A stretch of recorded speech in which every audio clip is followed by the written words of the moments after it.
In this pancake video tutorial, ituturo ko sa inyo kung paano ba tayo makakagawa ng sales funnel automation gamit ang pancake. Ituturo ko sa inyo right now.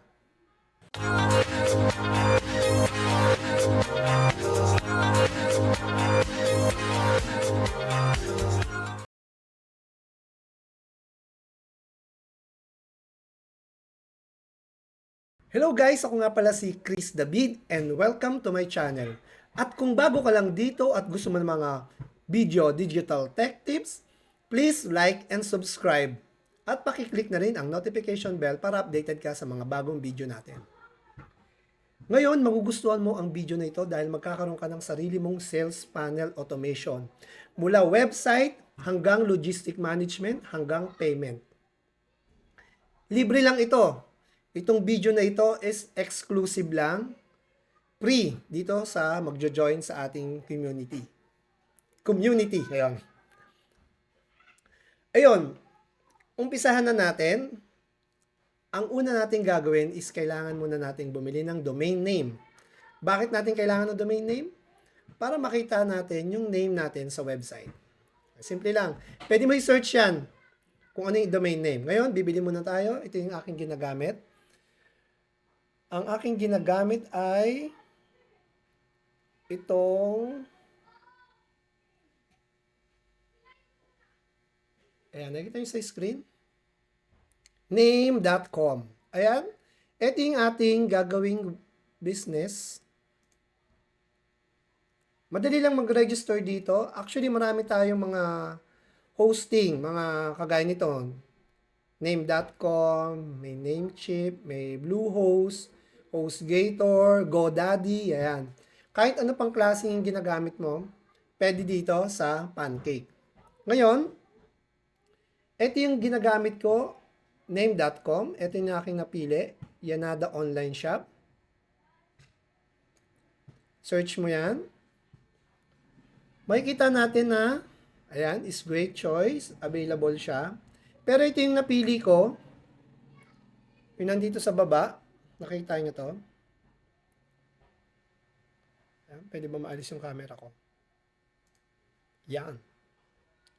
Ito, nakikita nyo tong $8.99. Ayan ang bibiling ko dahil meron siyang pro.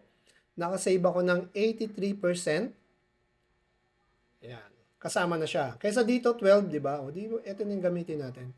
Kaya, let's go. Add to cart na natin. Click natin dito. Yan, makikita mo dito na a great domain name is just the beginning. Yes. Dito ka talaga mag-start.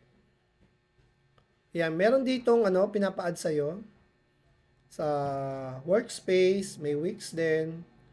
Pero hindi mo na kailangan yan dahil nga yung ating pancake, sa botcake, sa webcake, actually complete na talaga siya. Ang sabi nga dito is omni-channel solution. Nandiyan na siya lahat. Kaya hindi mo na kailangan munang bumili ng domain. Kung may budget ka, di bakit hindi? Pero ito na nga, all-in-one nandito na sa Pancake. Let's go. Add to cart. Yan, nakita natin na nasa $19 siya. May security siya dito na $9.9, 8.9.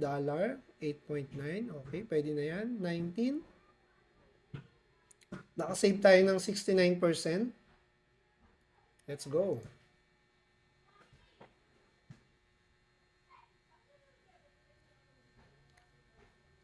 Ito yung ating mga card. Ang dami. Dami kong ginagamit na card. Ito yung ating gagamitin ngayon. Hindi naman kita yung security ko, di ba? I-hide ko na lang mamaya. Okay.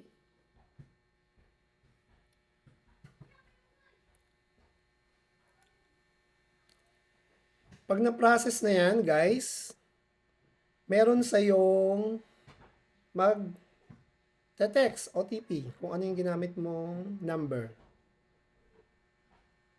Sa akin, wala na automatic. Kasi kilala na yung aking, yung aking card. Ayan guys, meron na tayong order. Let's get started. Ngayon punta tayo ngayon dito sa ating account overview.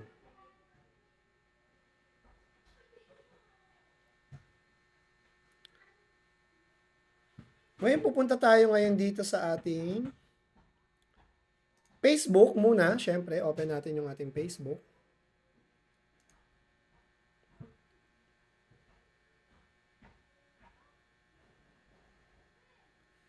Punta rin tayo sa ating webcake.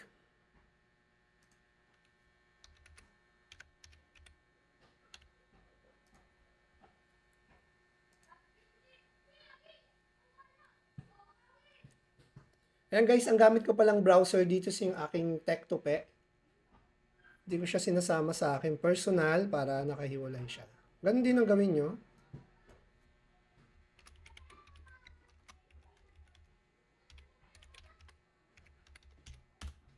Tapos yung mga password niyo kailangan i-secure nyo rin.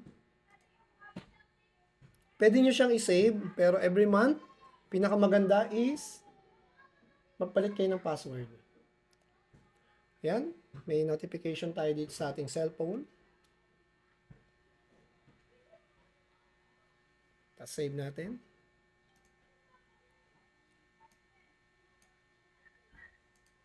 Ayan, siyempre, always confirm it's me. Ayun, ngayon pasok tayo dito sa ating webcake. Mag-sign in din tayo. Ang webcake is magkakaiba yan ng email. Kaya tatandaan ninyo kung saan kayo nag-login.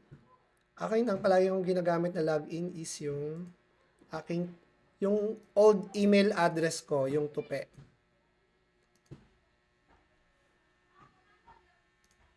Yan, add tayo.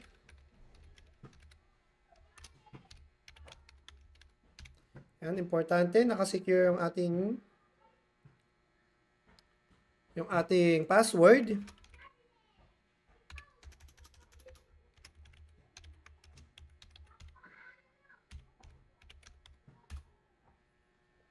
Tapos meron magpa-pop up yan uli dito sa inyong cellphone. Diba? Yes.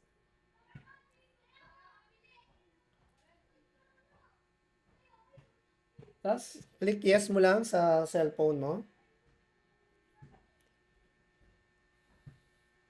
Yan, automatic makakapasok ka na sa Pancake account mo. Ayan, continue mo lang.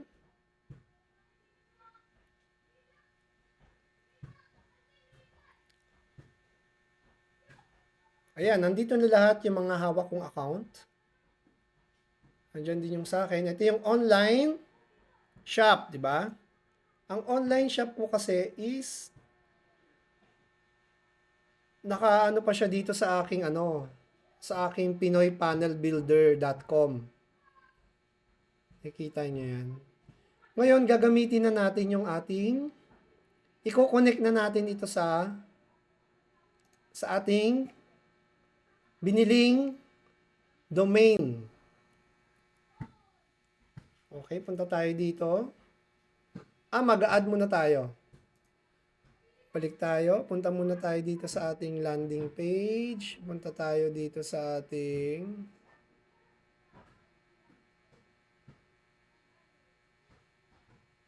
domain. Ayan, punta ka sa domain. Ayan, dito ka mag-add ka ng new domain. Siyempre, pipiliin natin is webcake. Tapos ilalagay natin yung ating website.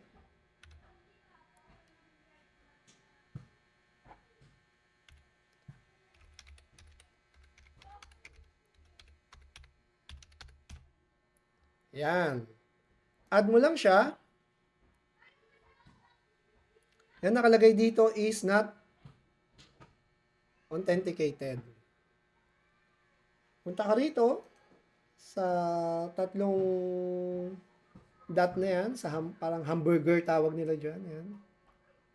Punta ka dito sa authenticate.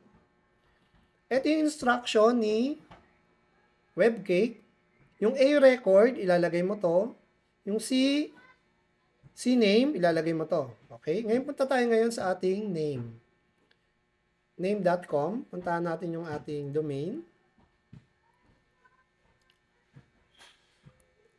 Yan. Tapos punta tayo sa ating domain. Ito yung ating bagong billing domain. Nasa baba.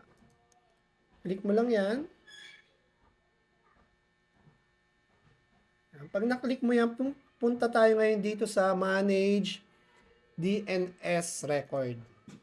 Pagka-click mo yan, ayun, ang sabi niya is, maggagawa tayo ng a record at eto, i-copy, iyan mo na lang to, click mo na lang to para makopy mo siya.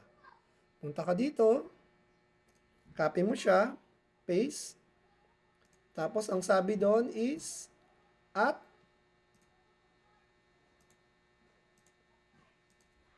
shift, tapos at, yung number 2. Tapos add record. Invalid. Invalid. Dito pala yung at. Tapos yan. Add record. Bakit invalid? A record.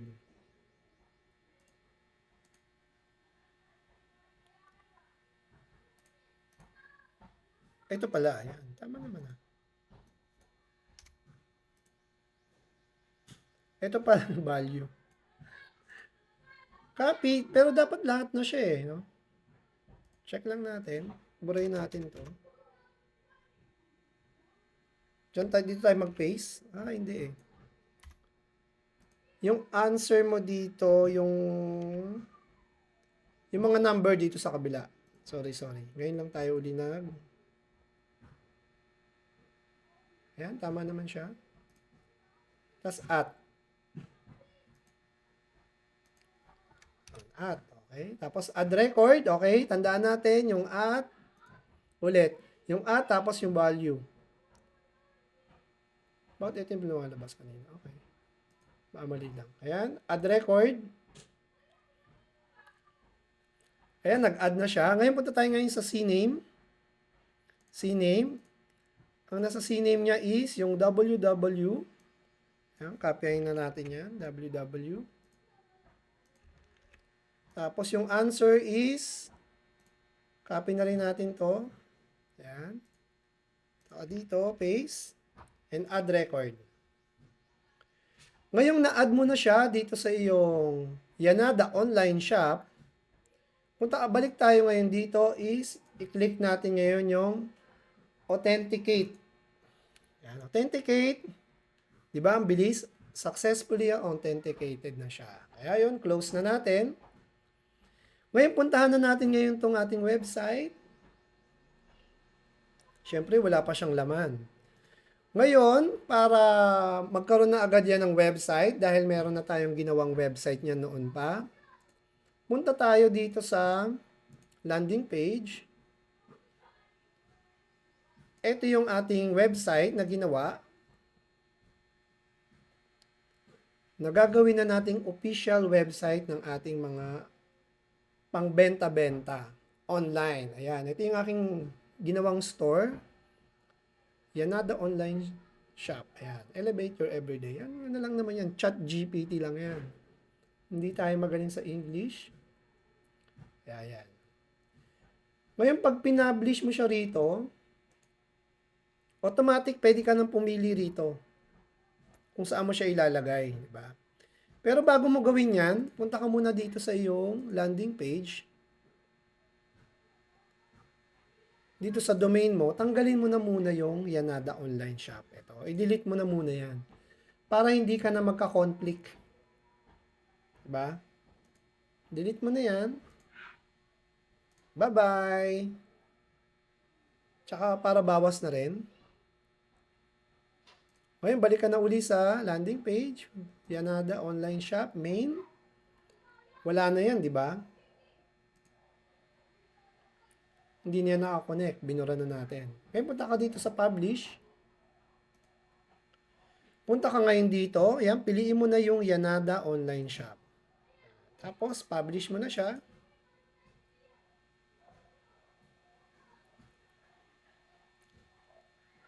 Hindi ko alam kung ilang oras yung migration ba tawag doon, yung ano niya.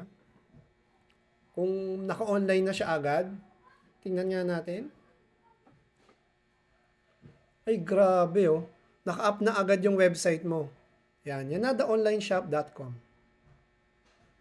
Kaya yun guys.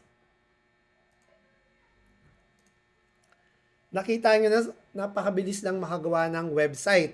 Hindi pala mabilis. Kasi meron na tayong ginawang template. Inuna ko yung template dahil habang wala ka pang... yun pala, number 1 tip.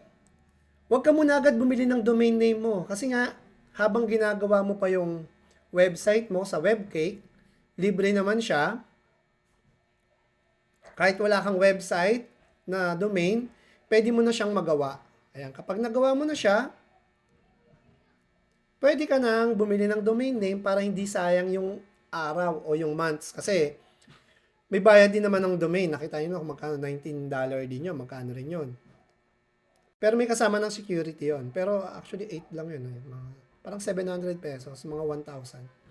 Kaya yun guys, kung nagustuhan mo ang video na ito, please like and subscribe and follow na rin. At kung may mga question ka, please i-comment mo lang sa comment section at ako mismo ang sasagot sa mga question mo. Kaya yun guys, see you in the next video. Bye-bye! May website na agad. See you in the next video para sa next tutorial natin. Kasunod nito. Bye-bye!